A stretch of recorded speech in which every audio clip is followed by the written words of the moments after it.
Now, if you're a regular GB News viewer, you'll be familiar with our next guest.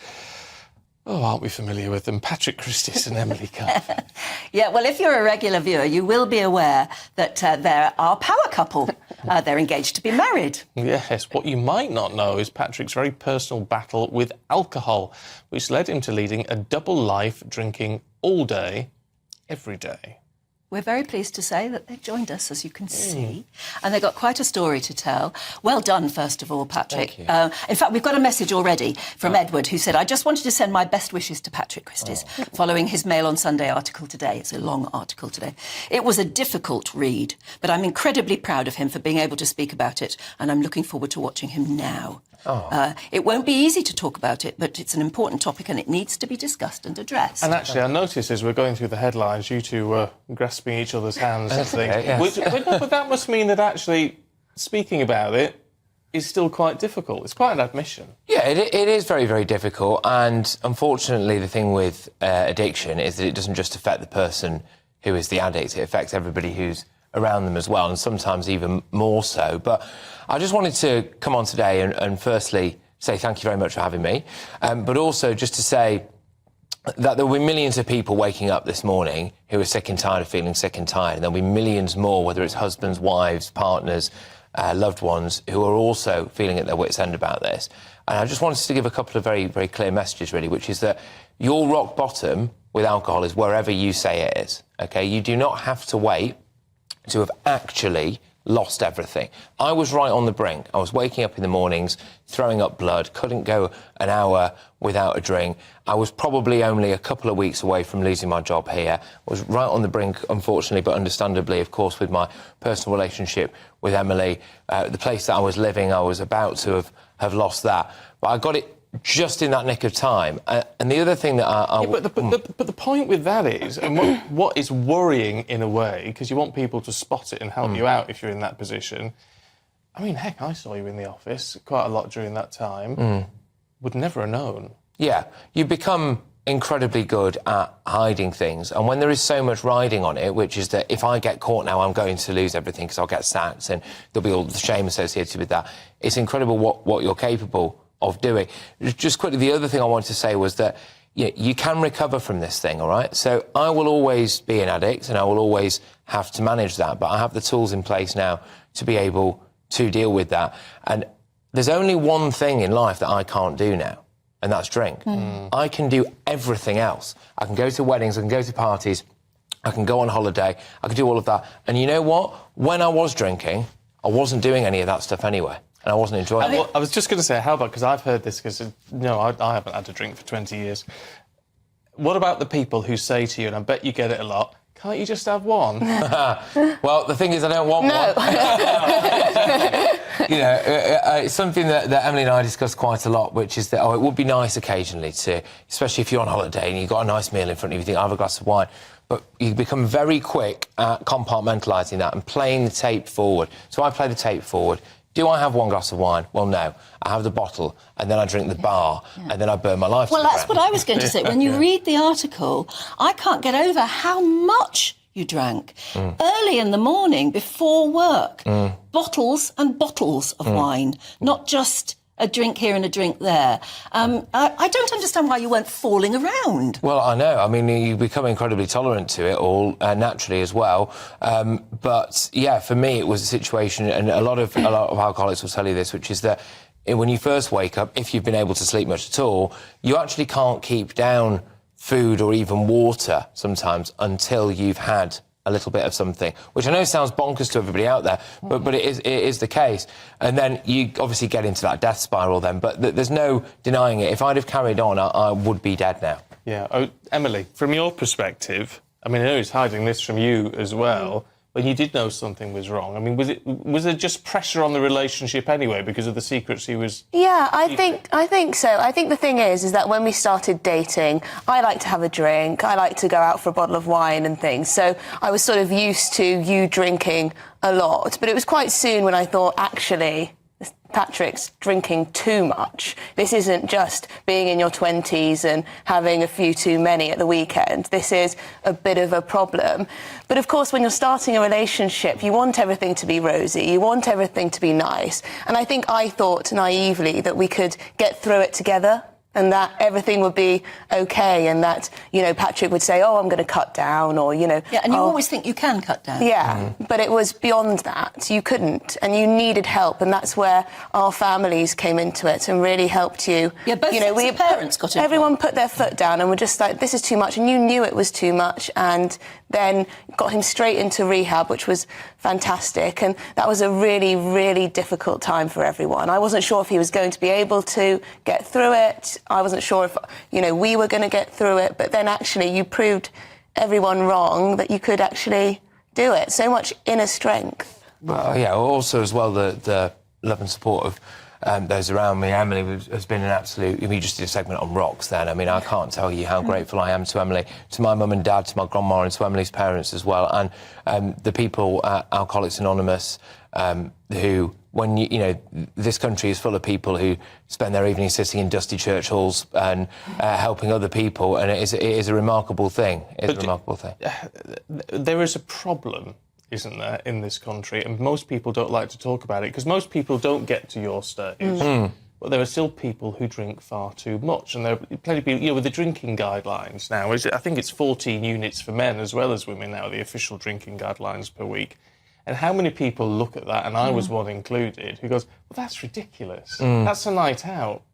You know, not a week's worth of drinking. So there's lots of people with a problem, even if it's not as severe. Yeah, absolutely. And, like, again, you know, your particular rock bottom is wherever you say that is, OK? So I would say, you know, if it's really impacting your life, if you've got a mental obsession about it and you can't get around that, and you analyse your life and you think this is dominating my work life, my personal life, etc., then maybe, just maybe, it's worthwhile you looking into that. I'm not here now to say to anyone that, you know, everyone needs to cut back or anything. I'm very jealous of people who can drink normally and even go out and do that kind of thing. And, you know, good for them. But there are millions of people out there who do have a problem, and you know, your life will get better if you put things into place. Tell us about the call from Nigel Farage. Well, I was out. I'd just finished a job with work, and I was out. My phone went off, and it was Nigel, and he said, "Look, can I give you a bit of fatherly advice?" And I said, "Yes, OK, fine." And he said, "Look, I know you're drinking too much." And I said, "Right." And he said, and I can tell you're drinking around the office, and I can tell that you're drinking earlier and earlier in the days. And then he was quite blunt with me. He said, "Look, you've got a bright future ahead of you, and you're going to mess it up." Yeah, mess it up. He was a bit more frank than that. And I looked down, actually, and in my bag next to me, whilst he was talking, were cans of gin and tonic. And he was right, you know, and I was on a bit of a self-destruct spiral at that moment in time. And then I called him again a couple of days later, and he was very, very firm with me again. And he said, "Look, you know, you've just got to get this sorted," because he's seen people whose lives have been ruined by this, and he knew that's where I was going. Yeah, I mean, coming from Nigel, who likes to drink... You know, it hits home. You know, it does hit home. May I just say one thing? Just that if... in terms of personal relationships, obviously it has a huge, huge impact. But as soon as you get help or stop drinking, that trust comes back really quickly. I was, at the start of your sobriety, very worried that you would have a drink and I wouldn't know about it, or you might relapse and whatever. But every day, the trust gets stronger and stronger and stronger. And before, I don't worry now. And that's possible, because a lot of people don't believe that's possible. No, because it is a big trust issue, because it's about deceit, actually, isn't it? If you're sneaking away for a drink. Absolutely. And that's obviously huge in a relationship. Absolutely. You become, you know, a complete liar, right? And you've got things hidden everywhere, and you really are. And it's a really horrible thing to have to admit about yourself. And that guilt, actually, that you feel does actually then end up feeding your addiction, because you feel as though, you know, you're constantly lying, you're constantly hiding something, you've got this double life. Firstly, it's exhausting, because you have 2 full-time jobs, managing and hiding your addiction and whatever it is you actually do for a living. And those things run parallel with each other, and it is completely knackering. But as Emily was saying there, again, another thing we really want to get across is that you don't have to spend, and your relatives and loved ones don't have to spend, every single waking moment worrying about the relapse. When is it going to come? Is he going to be all right? Is he really just nipping to the shops to go and get me this? Or is he doing something else? And it is amazing how over a period of time that comes back, and you can have a completely normal life. I mean, I find when I was reading your article that the lengths you would go to, you'd say, I'm just nipping out to the shop or something, and you'd buy 2 bottles of wine and drink them before you came home again. Yeah, absolutely. It was just an astonishing amount of alcohol. Yes, But that's the look how stuff I didn't notice. But look how much better you look when you look at before and after You lost pictures. 4 stone. Yeah. Just desperately trying to keep it off now. That's the issue. That's never easy. No, and when you first start to go through recovery, your body's craving all of the sugar that. So initially, you put a bit of weight on, and when I was in rehab, they give you very carb-heavy food and all of this stuff to try and because your body, you've kicked the whatever out of your body, right? And so but then once you get to a certain stage, then you can start to manage other areas of your life. Fitness for me is very, very important. I wake up every morning and do a gratitude list. So 10 things I'm grateful for, 5 things I'm grateful not to be doing anymore. So whether it's waking up with a hangover or sweating or whatever it is, all those little things. Heartburn was a big thing for me. I had about 20 Rennie a day and Gaviscon and all of this stuff. So that's a little process. A little bit of exercise for me as well. I check in with my sponsor, AA, and you just start the day right on that point. How important is it? The sponsor thing is, I think, is very interesting because a lot of people, well, everyone's heard of AA, but most people don't know a lot about it for obvious reasons. You know, it's all anonymous.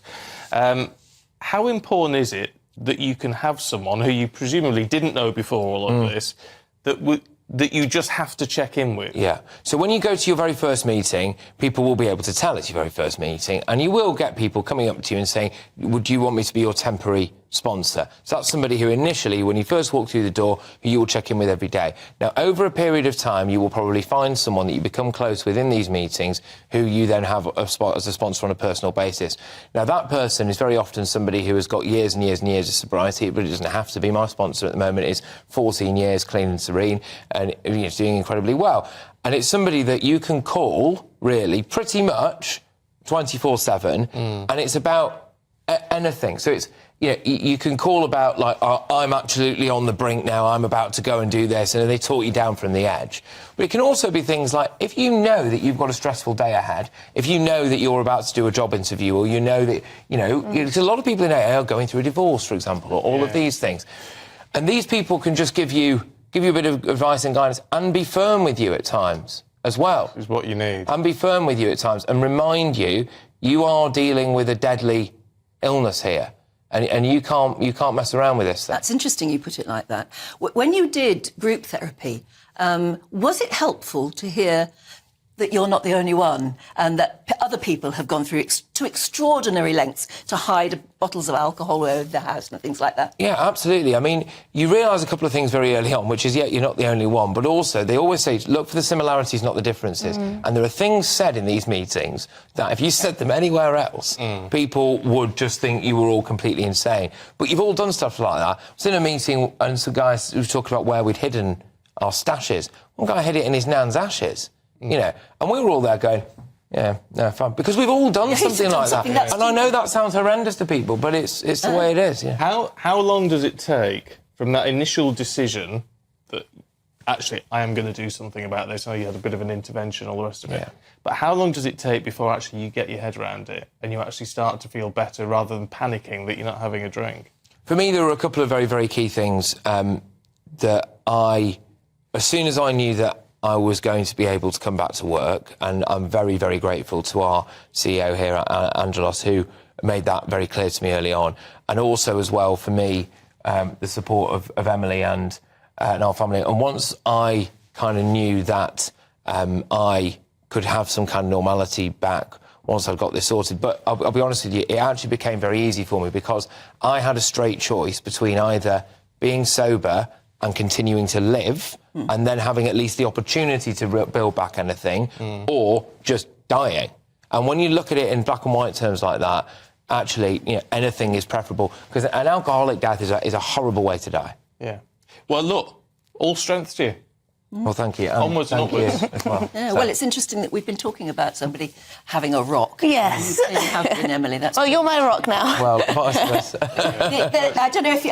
it's a great article in the Mail on Sunday, but I don't know if you've seen what they've done with you online. Oh, no. Oh, They've got a no. before and an after Oh, picture. And you can swipe it with your finger, and he turns from Patrick was to Patrick now. That's what the booze does, just bloats you. I know. Empty calories.